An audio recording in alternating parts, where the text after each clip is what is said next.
외교적 결례라는 표현이 어떻게 그 정부에 따라서 쓰이는지를 저희가 좀 한번 살펴보기 위해서 지난 정권에서 이제 외교적 결례라는 단어가 들어간 기사들을 한번 찾아봤는데요. 사실 비슷한 상황을 두고도 노무현 정부 때는 결례라고 이제 비판을 했고, 박근혜 대통령 때는 이제 대통령을 오히려 이제 두둔하는 그런 형식으로 기사를 쓰는 걸 저희가 확인할 수 있었습니다.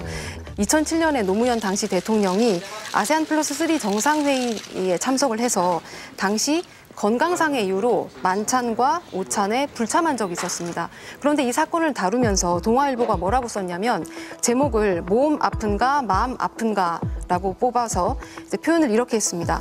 대통령의 건강은 국가 기밀에 속하는 사안인데도 국제 무대에서 피로 누적 사실을 드러낸 것은 이례적이라고 표현을 했습니다. 또 문화일보는 외교 의전상 전례 없어 논란이라고 제목을 쓰고 이제 비판하는 내용의 기사를 실었습니다.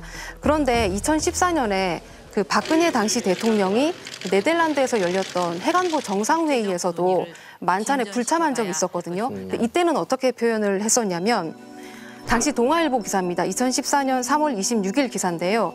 박 대통령 몸살 걸려 국왕만찬 폐회식 불참, 20일 끝장 토론 후 제대로 못 쉬어, 비행기서도 한숨 안 자고 회의 준비.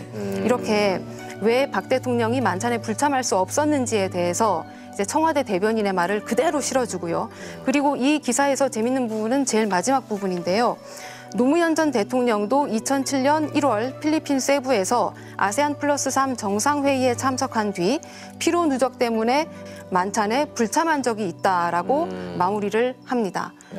이전 정부 때도 이런 일이 있었기 때문에 이것은 뭐 더 이상의 비판 혹은 그런 걸로 확산되는 것을 아예 기사에서 막아버리는 거죠.